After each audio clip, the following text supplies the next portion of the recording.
So where we have the biggest problem, this is where we start.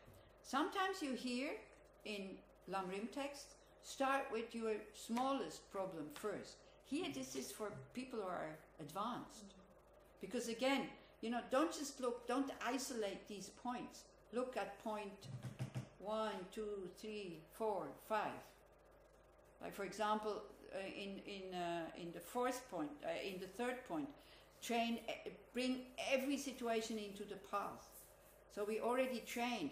These are the things to maintain that practice, to keep us on the path. So train to counter whichever disturbing emotion is greatest. So for example, countering a very strong emotion would also be... Huh? Try to understand the sentence. Okay. Train to counter whichever disturbing emotion is great. Work with whatever emotion is greatest. Like for example, don't put yourself in the situation where you see it arises again and again and again and again, if you can. And train mindfulness, train awareness. This is the best thing. This habit always going back to the mind. How does it feel? The anger. Anger is in the mind. How does it feel? And then you start to explore it. Is it long? Is it short? Is it sharp? Is it dull? Is it pulling? Is it pushing?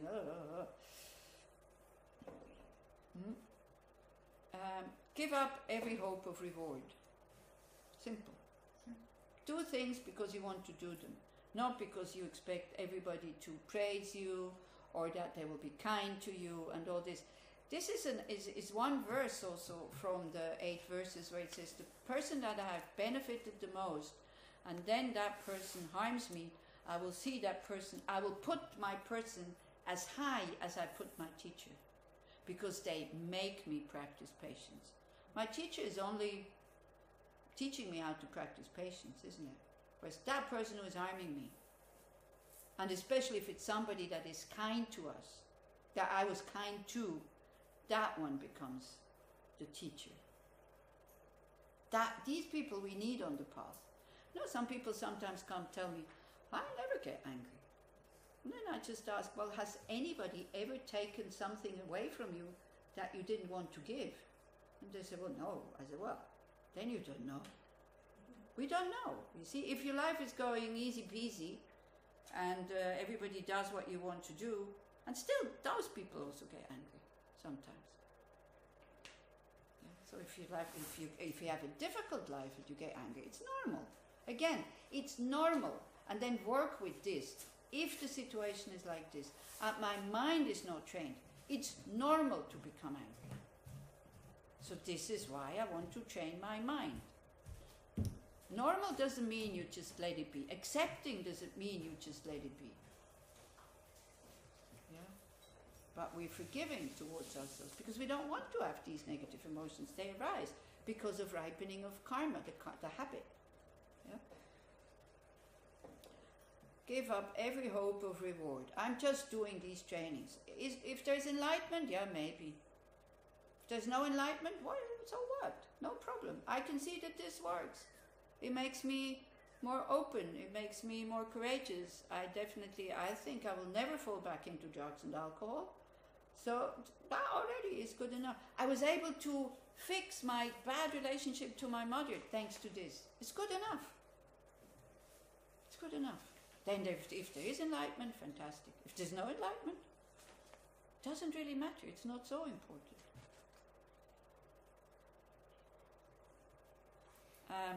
Avoid poisonous food. What is poisonous food?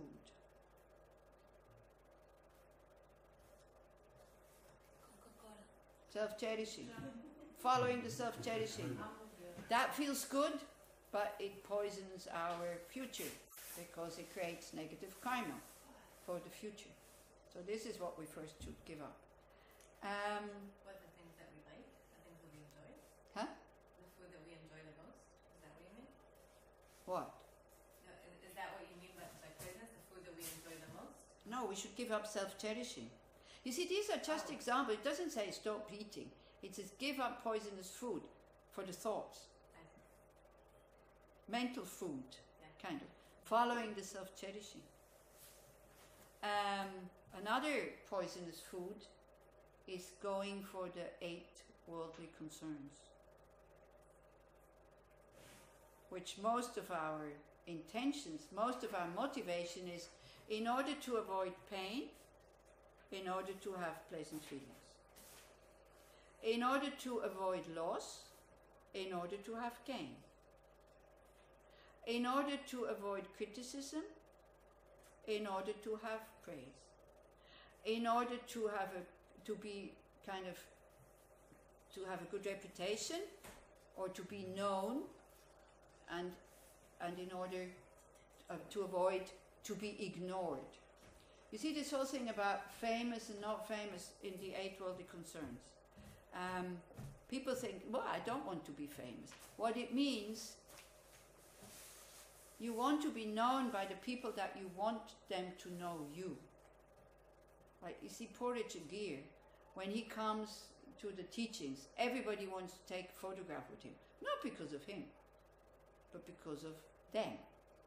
And then they go, Richard Gere knows me. It's like, you know.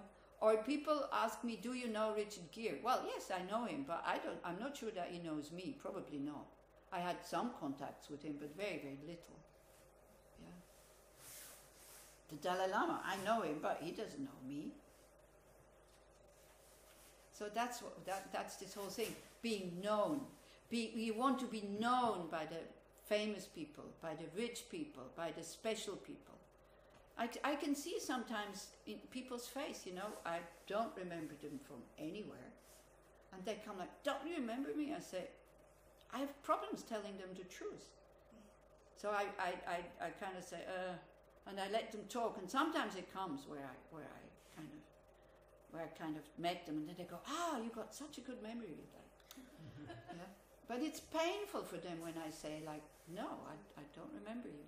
Because with age, you have occasions, people, and you know, you knew them well. I mean, there was private talks or something like that, but they just disappear. Have you already noticed it? This is quite frightening. Can be frightening. Doesn't have to be. It's just the way it is. You know, you've done something, but it's not just a kind of normal forgetting. It's gone. Even somebody reminds you, you cannot bring back the occasion.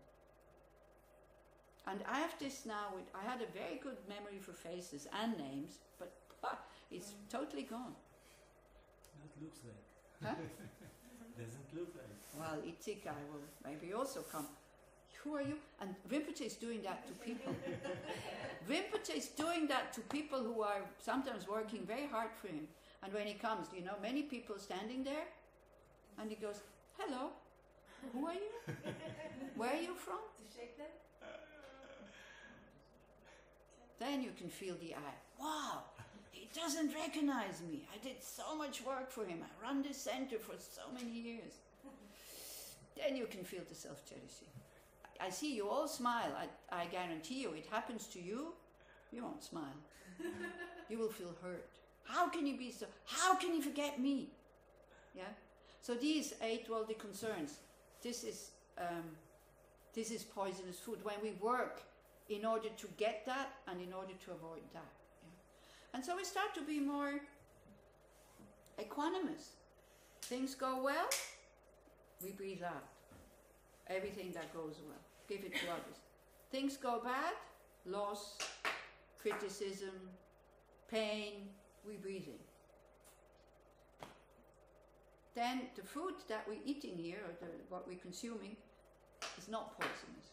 It's wholesome, it's healthy, it strengthens us, it nourishes us. Yeah? So when I heard the first time I heard about these 8 worldly concerns, I was awake. It was in Kopan in the Manwan's course. I was awake the whole night, and I was trying to find a significant action that I had done where none of this was involved. I couldn't find anything. So I was panicking. I ran out the next morning. I grabbed the first nun I could find, and I said, hey, all my actions are going in that direction, and I couldn't find anything that is significant. About pulling up my socks is not like, you know. And she said, well, yeah, me also. This is where we stand. So we need to see it first. now I could have, because she'd been a nun maybe at that time for 3 years. So I could have said, okay, if she can't do this after 3 years, maybe I better give up. I could have thought like this, but I didn't. Why? Karma, imprints. Something that keeps me there. Even sometimes, I also wanted to give up and run away and all this, but I was, many doubts in my practice. But there's something that keeps me there, and it's like the doubt makes me examine better why I'm doing this. And then every time I come out more strong in the practice and in the direction after having doubts. So doubts are not a hindrance. Doubts is this thing you slip, and with the energy of slipping, it's the wake-up call. It makes you practice harder. Or when things go bad, the practice becomes much more genuine if you don't give up. Because then you want to get out of samsara. Then you understand dukkha. Then you understand klesha. Yeah. Maybe if you come home from the doctor, he says you have cancer, your recitation of mantra will be very focused, purifying. Very, very focused. Yeah, so these 8 worldly concerns, study them, and as much as possible see them as part of our life, sometimes happy, sometimes sad. There's a very nice sutra on this, the 8 vicissitudes. It's a Hinayana sutra, where the Buddha says these things, gain and loss, comfort and pain, good reputation, bad reputation, criticism and praise. For people who are well instructed, it doesn't influence them because they're exactly the same. So the Buddha tells us, praise and blame is the same. Gain and loss is the same. Comfort, I know we already had comfort and pain is the same, and good reputation, bad reputation is the same. Do you think he's right? In what way? In what way are they the same? It's both sides of the same coin. For us, they're totally opposite, isn't it? Yeah. But they are dealing with self-cherishing. Bad reputation, good reputation is dealing with self-cherishing. Mm-hmm. But it's a Hinayana sutra, so it's not talking about self-cherishing. Can you say it again? This is why I mentioned it. It's a Hinayana sutra. Still, it's the same topic. It's ego. No. Can you say it again? In what way are they the same? We need to find a way where they're really the same, totally the same. Because it's not in me, it's outside. I search outside. But from their side? Creates hunger. Lisa, what did you want to say? No, I asked you to go To explain, okay. To They are say impermanent, not reliable, and bound to suffering, and have no essence. They're empty. So it doesn't talk about the I here. It talks about brain. Sometimes it comes, then it goes. Then something else comes, then it goes. Then something else comes, and it goes. It's bound to suffering if you don't understand that they are impermanent. And they have no essence because you can't find it anywhere. It's just words. Like the blame and the... This is where it's at. So if you understand this sameness, your life becomes very calm. But then it says, it's worldly beings who get depressed when they have blame and pain and loss and bad reputation. And it's worldly beings who get very happy and very elated when they have praise and gain and good reputation and pleasure. And then he says, if you want to be free from samsara, you need to be free from these reactions. How can you free yourselves from the reactions? By stopping to see them as opposite, this I want and this I don't want, by seeing them as equal. Now, that's Hinayana. Mahayana would say what? Yes, they are not the same. Which one do I now start wanting? Negative. Yeah, I want to start to get the negative one. So again, you see, it's the same thing, but used in different ways. So you say, let me take the blame, let all the praise be for others. Let me take the pain, let all the pleasure be for others. Crazy, but wise. So even in non-tantric things you can find the craziness of this practice. Yeah? Oh, will we get to Excuse me? 7? Can you say the The 8 opposites, okay. Doing actions with the motivation of getting gain, like winning or gaining something, and avoiding loss.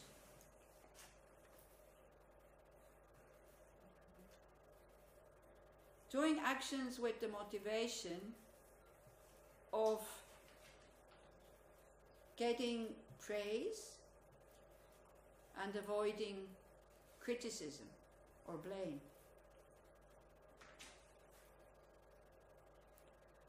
Doing actions with the motivation of what was it? Getting comfort or pleasure and avoiding pain. And doing it continues. And doing actions with the motivation of avoiding not to be known, but be known, or have good reputation, bad reputation. Now that's for the action. So again, if you have pain in your body and you need to move, and you think, ooh, that's an 8 worldly dharma, because I'm doing this to avoid pain. No, it's like, why do you want to avoid pain? Because you have bodhicitta, you want to have a healthy body. So it goes further, where it stops there. You see, when the motivation of the action stops there, just to avoid it. And what it is especially talking about is our reaction to these things. That we're elated when we are healthy, and when we are da da da and all this and that, rich and gain. Do you see what I mean? And we're destroyed or depressed when we have loss and criticism and all that. So this is what we start to even out. Do you understand? If you eat healthy food because you want to develop bodhicitta, that is not worldly concerns. If you eat healthy foods just because you want to have a healthy body, that is a worldly concern. But if you don't eat chips because you know you have a headache the day after, is that... I cannot teach well when I have a headache. I cannot be there for others when I have a headache. Nobody can. Huh? Nobody can. Yeah. I would like to be of benefit to others. I would like to be more wise and healthier and better and all this. But not just because of me, because I want to be of benefit to others. Okay? And I'm not saying that all my actions are free of the 8 worldly concerns. Not at all. I also am very much caught into these things. Yeah?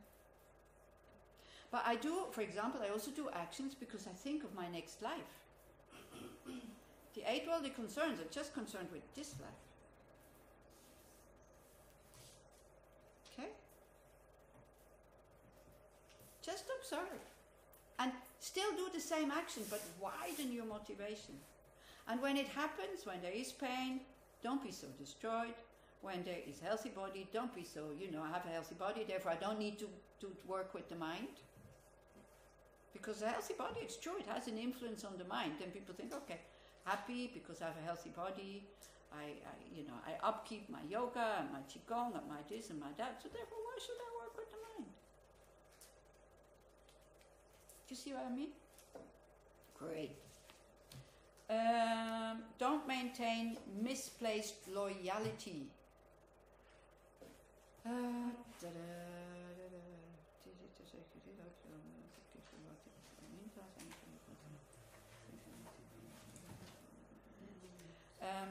don't. Here it is. Anyway, what it means to have compassion for somebody to have wrong compassion for somebody who bears the hardship of spiritual practice. Okay. Don't maintain misplaced loyalty. Like you feel terrible for somebody who is going through the hardship of living in a cave and having nothing and all this. But you don't have compassion for the beggar, let's say. Equanimity. Not really equanimity. You be compassion is like, or having only compassion for the victim and no compassion for the aggressor. But here it's especially this one. Somebody suffers because of their spiritual practice, but you see that they're not suffering mentally, but you have a lot of compassion. Like for example, when Demolodjo Rinpoche was here, and he had an old body and he was prostrating, and there was somebody next to me who started crying because she felt his pain in the body, and it's terrible that he prostrates. I said, no, and she felt bad. It was more pity than compassion. And I said, you should be inspired by seeing him. He still prostrates. Because for him, prostration are more important than the pain in his body. This is this kind of compassion. Yeah?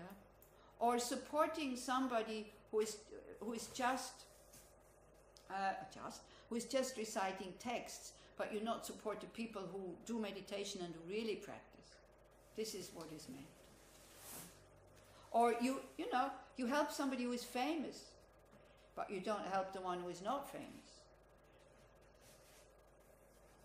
You see, equanimity is very nice, but we need to make choices in where we are sometimes. It's great. It would be great to help all beings. That's the intention when I'm a Buddha. Yeah? But now, when we do help others, we need to make choices because we can't help everybody. So quite often we make a choice. We help somebody who is a kind person, but we don't help the one who is unkind. Or we help the person that is famous because we want to be liked, but we don't like we don't help the person who's totally not. No. Do you see what I mean? So this would be misplaced loyalty. We're loyal to the people who don't need us. Gifts. You buy a gift for somebody who doesn't need anything. You could give that money to charity. That would be misplaced loyalty. Have you ever turned around in a shop? When is your gift time here in Israel? In Christianity is Christmas. Holidays. Now. Each holiday, yeah. And then the shops make these baskets and this and that, and and you go and everybody is stressed. It's Christmas. Everybody is stressed, the people who work there, because people are looking for something extraordinary that doesn't cost much. Because they want to make it a gift. It's a terrible time. And you turn around in this shop and you turn and you turn and you turn and you're trying to find something for your friend, because this should create some happiness in the mind. Yeah. Now, if you want to make presents, if you want to give me presents, I need to warn you, I will give it away, most of it, because I don't live anywhere, and I don't need anything. I have everything. But I'm very happy when people give me presents, because I usually always know somebody that I can give it to, that needs it. Yeah. So money is the best thing, because everybody needs money. That I can help others with it if they need it. At one point somebody painted a painting for me. And I said, look, sorry, I will not take it with me to Switzerland. I have no wall to hang it on. But I did this especially for you. She was so hurt. She was so hurt. Paintings, I don't know what to do with them. Big books also, keep it. If you really like it, keep it for yourself. Picture books of Israel or even Tibet or things like that. I don't know what to do with them. They're nice. Yeah, they're nice. Well, it will come in the Yom Kippur course, how to give. We give with so much strings attached to what we give, Because we usually Worldly concern. Why do we give? We want to be liked. This is why we give. I like to give gifts, like little ones, these Swiss chocolate or the cookies or these things. I buy a kind of load of it before I come. It's nice to give. But then somebody said, I won't eat it. I said, well, then give it away. Doesn't mean that she can't take it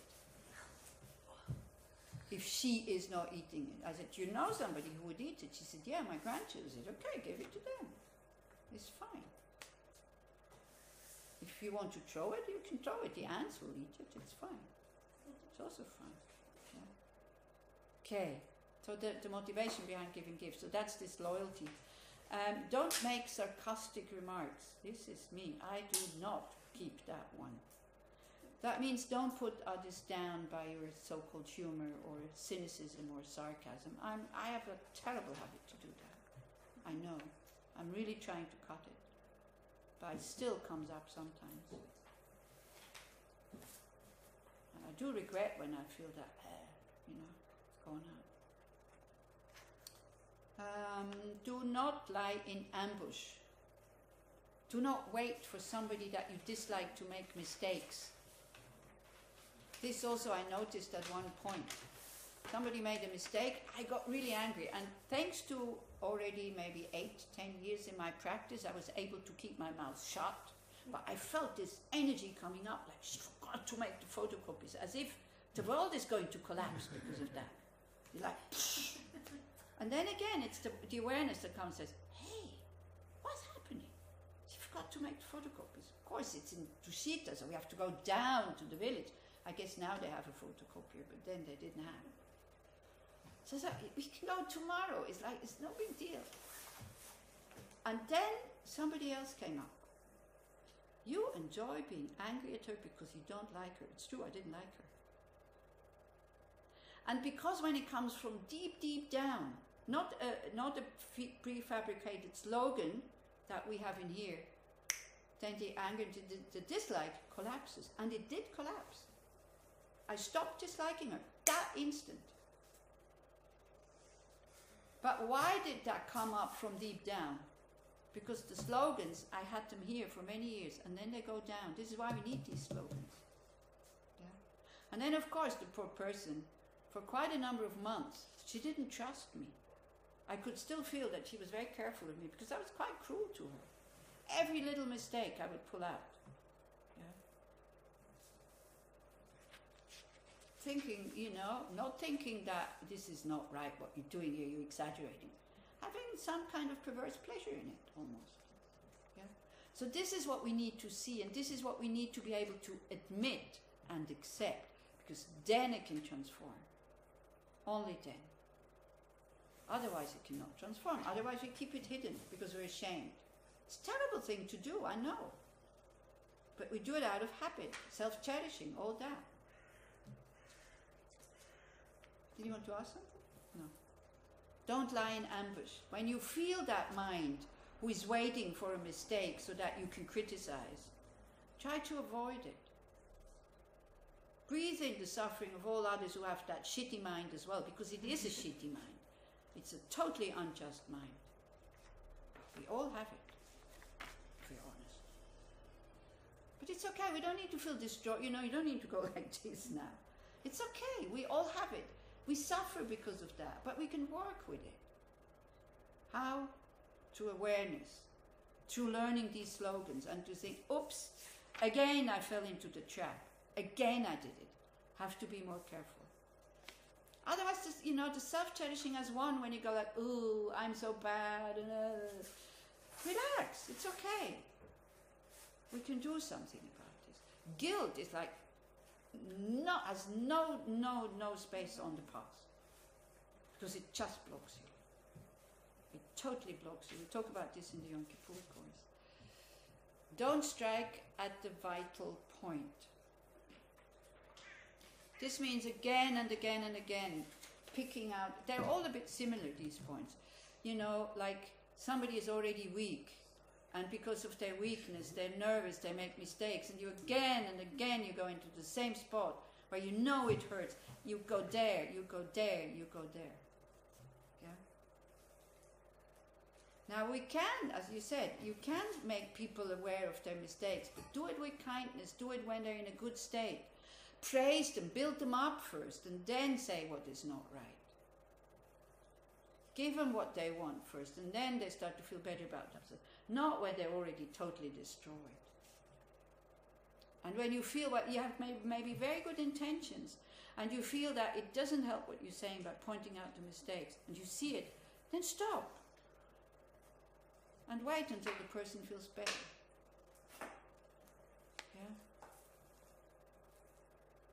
don't burden an ox with the load of a zo. A zo is a female yak. They're very strong animals. A yak. It's animals in Tibet. They look like cows with very long hair. Very, they live in very great heights. They cannot live down here. This is why you don't see them in the zoos, because they die when they're not. They need this very thin air, and they have very long hair. And they're pack animals. Like you put the packs on them, because Tibet is a country where there's not many roads, so they have to go barefoot. So you don't put the load of a zo, who is a very strong animal, on the back of an ox who is smaller. It's interesting, actually, because a zo is a female. They don't say yak, they say zo. Yak is the male animal. Zo is the female animal. So when you say you are eating yak butter, all the Tibetans start to laugh, because yaks don't give milk, so therefore cannot make butter. So the female animal is the zo, the male is the yak. Yak is only male. Ox is male. So please do not load the female zo load on the male ox. Funny, I don't know if it's on purpose, male and female here. Anyway, what does it mean? It means you're not burdening, even if you have the power to do so as a boss or something like that, you're not giving tasks that are too difficult for your people who work under you to them, but you do it yourself. You're the zo and they're the ox. So you say, I'll do it. I take the responsibility. Or at least I help you. Or what it also means, you're a very good spiritual practitioner, you have your daily practice, of course, like everybody else, that's commitments, you have to do it. It's time for you to wash the dishes, and you go, oh, I haven't done my practice yet. And you disappear into your room, and you wait for somebody else to wash the dishes. That is one of those things. Clear, yeah? Don't abuse the practice. I think here I have do not turn gods into demons, which is not here, I think. 17. Huh? 17. 17. Devils. Don't turn gods into devils, okay. Don't abuse the practice again. Do not use it as an excuse. Because you don't want, your motivation is, I don't want to do it. And then you go, oh, they have to grow up. They have to learn by themselves, for example. Yeah? It's true they have to grow up and they have to learn by themselves, but your motivation is that you are lazy and you don't want to do it, then that means you abuse the practice. It is a practice to let people do so they can learn. So that's that. Don't sprint to win a race. Do not kind of practice because you want to be the best practitioner. You want to do the most prostrations. You want to sit in the best way so that everybody admires you. Yes, it's true. You should put effort into sitting in the right way, but not to impress others. Yeah? So that is our national delusion in the human world, to win the race. This is also an automatic pilot that we have. Yeah? When we bring a cake, the impulse is, my cake should be the best cake. And except for if you know how to cook. If you don't know how to cook, then you don't have this. When we write an essay, my essay should be the best essay. When we do some work, my work should be the best. It's okay to do your things right. Again, don't turn it around. But we have this thing, should be the best.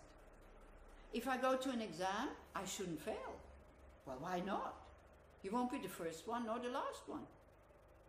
And very often people fail exams because they are so nervous about failing that then they do fail.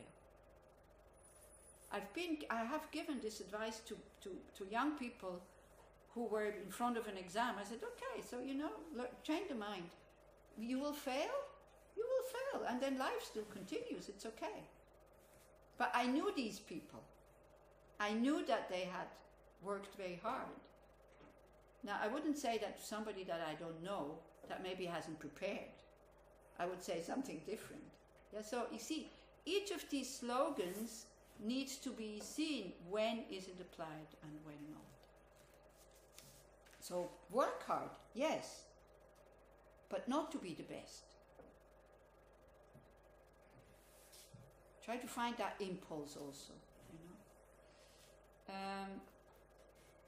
Don't turn gods into devils, so that is a bit the same thing. This is also what I said yesterday. When you know that people out of respect will not let you do it, that you volunteer to do it. And then you hope for somebody else to come along and say, no, don't do it. Like washing my plate, for example. I can wash my plate. It's really no big deal.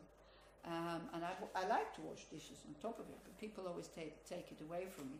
So let's say I volunteer to wash all the dishes, and I'm sure that Itzik will come, and he will come and say, no, Anila, I won't let you do it.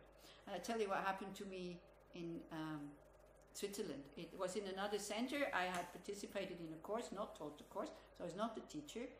And at the end, they have a very big dining room with a wooden floor. You can accommodate 100 people in there. So there was the list of like cleaning up things, like, that you had to put your name. I do this, I do this, I do this. And so there was no names on that list. And me, I'm so well organized. I know how to do things. I said, what are they doing? Nobody is asking. So it's Friday evening. Tomorrow we leave. So we have to ask in the group. But nobody took responsibility of the organizers. So I thought, okay, I go ahead with a good example. I put my name in the most difficult job, cleaning that floor. And I was sure that somebody will come to help me. Somebody would see it, and Saturday morning, still no names on that list. So I was left with cleaning that huge dining room. Everybody very happily packed their bags and came to say goodbye. And I was fuming with anger on one hand. On the other hand, I was watching myself, what I'm doing. So I was saying, you're stupid. You put your name on that list. Nobody, you could have done like everybody else and say, look, I have a long journey home. I'm not doing anything. And just left, because they have employees, people work there. And just left the employees with it, No, it's not well organized, And then again, there was like, come on, don't be stupid. You wanted to be the one with a good reputation who always helps. Okay, now you have a big job. And so the nun, who is Rinpoche's attendant, she came down. And I exploded. I said, look at me, I have to do this whole thing. I'm the one who lives the furthest, which on top of it is true. Everybody else lived in Zurich, which is an hour away. I had like 2.5 hours to go home, which is a lot in Switzerland. Here it's like not so much. So, and she got so frightened, she found somebody to help me. And the person came to help me. Guess what I did? You shouted. I said, I'll do it myself.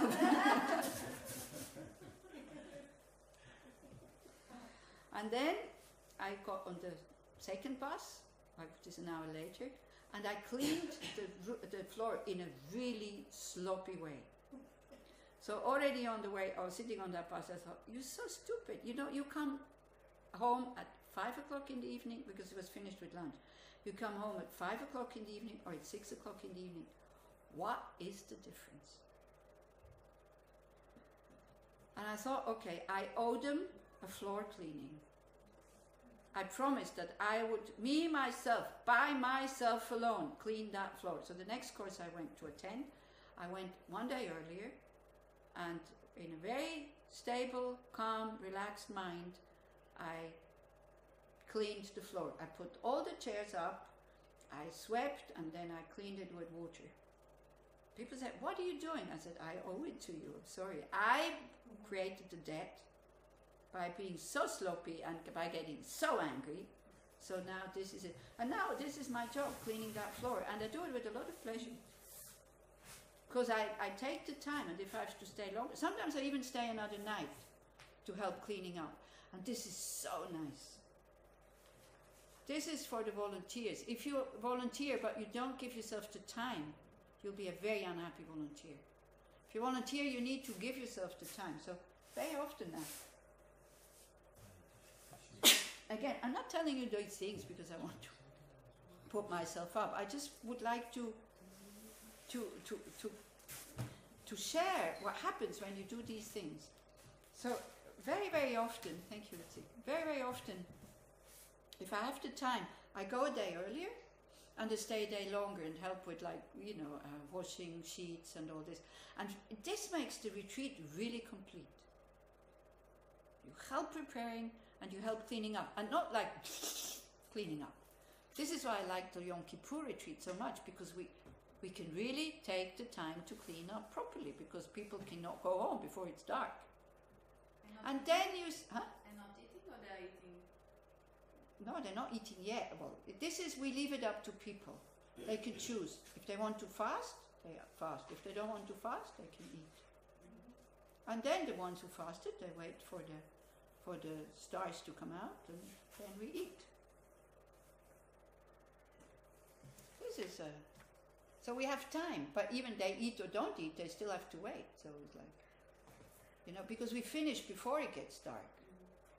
So there's nothing else to do but cleaning up. And if you have fasted, it's much easier to do things because the time goes quicker than to sit and wait. So this is skillful thinking. So it could be looked as manipulating you into doing things. That could be my intention. I tell you all these things to get more volunteers in the Dharma frames and but it's not my intention. My intention is to give you tools so that you can be a happier volunteer. And otherwise, if you don't want to volunteer, it's fine. But at least be grateful for the people who volunteer and don't feel guilty. You should feel guilty because it's always the same people who do the work. But feeling guilty is not doing the work. So if you feel guilty, then say, okay, I can transform this guilt into action by doing something. Yeah. So, like for example, we have people in other groups that don't have the time to help with their physically, but then they contribute financially quite a bit. So that's for them to make it up. And they are very honest. They say, look, I cannot come to help. I really don't have the time. But I can help financially. So that's another way of volunteering, for example. Or do things that you can do at home. I don't know, with Dharma phone or these kind of things. Computers, exactly. Don't seek others' misery as a means of happiness, and then we make a break. Don't seek others' misery as a means to happiness. For example, somebody in the group dies and you inherit their cushion. And then you're very happy. This is the example that they use. I didn't kill him. Huh? Yeah, but you're happy that he died.